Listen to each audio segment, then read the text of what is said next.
you'll see the line is very much linear. It's always going up. I hope I'm pointing the right way. I think I am.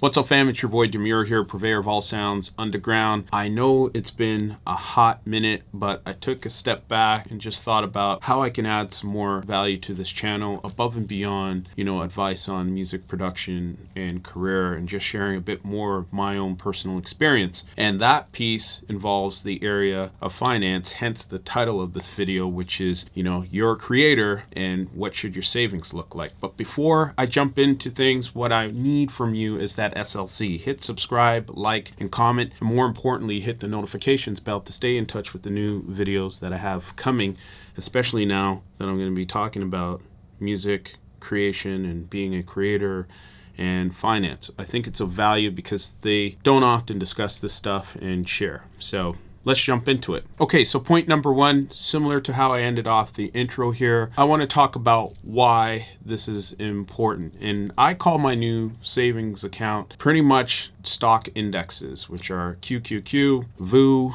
or VUN.TO, which is run by Vanguard. It's a brokerage firm and that runs pretty much worldwide. But each of these funds specialize in the curve of how the S&P performs. And I'll get more into why those are more of interest to me when it comes to building savings. But my main motivator here is, over 50% of people in North America, whether in Canada or in the US, if a $400 emergency expense came up, they wouldn't be able to pay it. They'd have to do all kinds of crazy stuff like ask friends for money, which is never fun. And even think about, I know as a creator, when I first started off, when I felt these binds of being self-employed and not a lot of money was coming in, you actually have to look around and say, what gear have I haven't used? And, should I consider selling? And it's just not a good position to be in. And the way to avoid this, just in my own experience, is just being able to have a very succinct and sound strategy around building savings. So when an emergency expense comes up, you have a plan to address that. The other motivator here is just the fact of the reality in our economic reality today, which is inflation is going to be high for some time. The plans on raising interest are starting to help, but that's also made it difficult for people to pay their bills, namely credit card bills. People are having difficulty doing that, and any loans, car notes, let alone having a mortgage, and rent is continuing to go up. So that being the case, having cash, if you are in that fortunate position, when it comes to the value of that cash sitting in your bank account pretty much doing nothing, because it's not like the banks are incentivized to pay you more for having that cash lying around in their account, inflation will simply devalue it over time. And that is a common statement you might have heard from a lot of economists and bankers and other people in finance. And the reason for that is simple. Your dollar today in 2023 does not go as far as it did pre-pandemic and before this inflation spike. So that's the point here, is how as a creator you can create a substantial savings over time. And my other motivator for this really is, given the economics of music and how it works with streaming and low ball gig sort of offers and structures, you gotta have some sort of plan that allows your money to work for you in substantial ways. Like, you hear this big news all the time about certain DJs making ridiculous fees, but I'm here to tell you that's a very small percentage of people making those ridiculous fees per show. Like the average, DJ or people who are actively in the market, there are times when they're faced that they have to take a gig just to get some money coming in, even if it means that it's going to come back ultimately as a loss, if that makes any sense. It's more about having cash on hand and cash flow. But anyway, those are my core motivators as to why I'm doing this video. Okay, so point number 2, which is, what is the basics of the plan? And the basics of the plan are to put no less than 10% of everything you earn aside into a form of savings. And as I said at the top, my belief of savings is in the stock market indexes, which are stocks literally called QQQ, VUN.TO, and VU. It's on the stock exchange. You can go and Google these and check it out. And the reason why I like putting my 10% into these vehicles is because the S&P over the last 20 years on average has returned almost more than 10% returns on your dollar. Whereas if I left that cash sitting in a bank, it would be doing nothing. And in fact, it would come back as a negative return because of the impact of inflation, as I shared earlier. So you can find that 10%. And I know some people are like, how am I going to do that?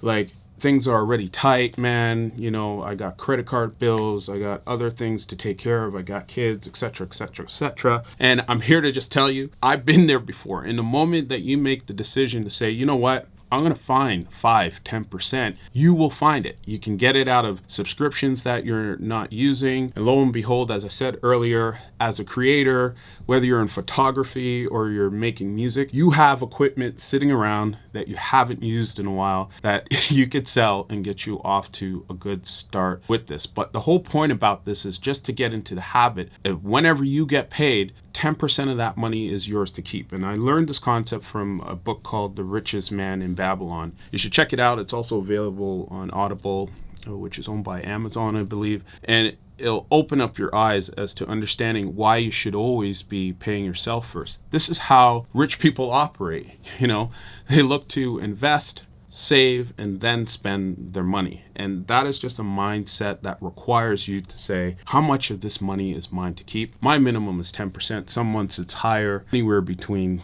10 to 20% in some cases. And you can find that money if you're determined to do so. And point number 3, what are the results from taking this practice? Well, the result here, as I mentioned earlier, is almost about a 10% return from the S&P, which basically mimics all of the companies that are traded on the S&P and the types of returns you get. And you can Google this online for yourself. You'll see the line is very much linear. It's always going up. I hope I'm pointing the right way. I think I am. It's always going in a positive direction that gives people the greatest return on their money. It's also the safest vehicle in my opinion. Now, this is only my opinion, and I would say my investor risk tolerance is pretty high, but it's only because I'm educated and I understand how things work. It will ebb and flow. You will have peaks and valleys, but overall, the curve is heading in a positive direction. And you can automate this, as I said, through your bank,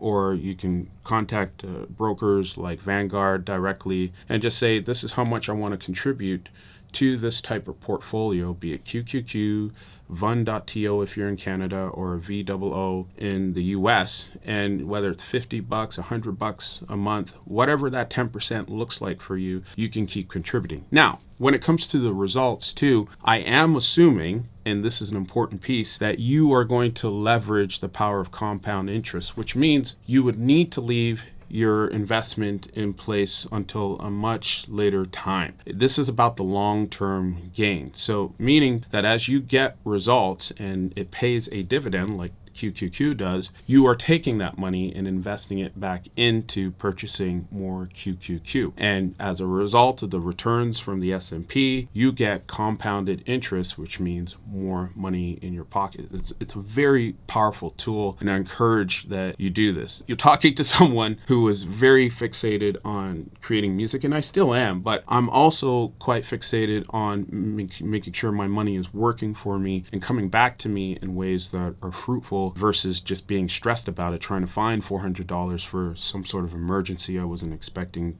to need to address.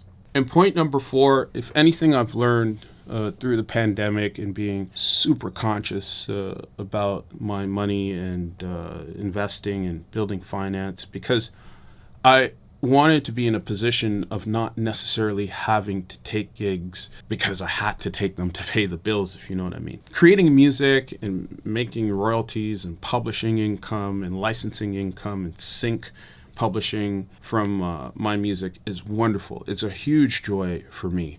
But the greatest challenge is being able to keep that money and being able to build on that foundation, not only for the future, but based on what my goals are and what I believe my value is and what I deserve out of life. And I think everybody deserves that opportunity. So the education is, wealth comes from the market, and there's tons of literature about this online, available in libraries, and you can read up on this yourself. But I'm absolutely convinced there's no bank here in Canada that I know of that says, hey, we will take your $1,000 and give you back 10% guaranteed. There's no bank that's doing that here. You can only get that from the market, and in this case I'm talking about the S&P through those 3 particular vehicles. So that is a powerful piece. Like nothing's going to pay you more than the market, in my opinion. All right, and point number 5, having this approach allows you to build equity and liquid asset that allows you to ultimately borrow to help facilitate the growth of your business. One of the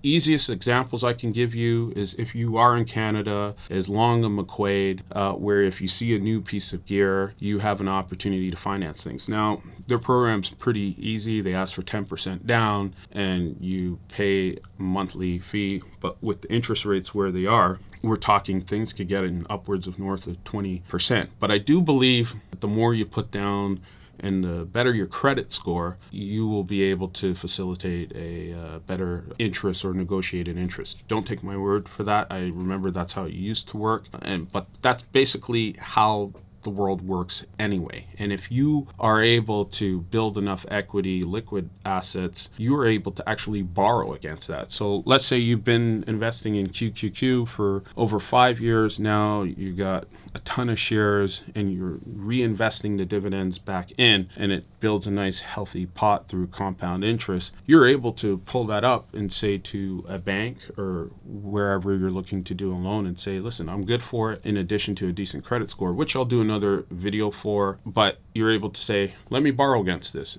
And banks and lenders will entertain that as a result, because not only does it demonstrate you have the assets on hand to cover off whatever it is you're asking for, or a large percentage of it in the assets in terms of the loan you're asking for, but it also demonstrates a positive behavior in your ability to generate assets and manage, your credit responsibly, and you're looking to continue to grow and build wealth. But that is another huge advantage of this. And if your longer term goal is just to buy a home as well, there's nothing wrong with leveraging that as a statement to say, hey, I got assets here, liquid assets available that make me a credible person to borrow.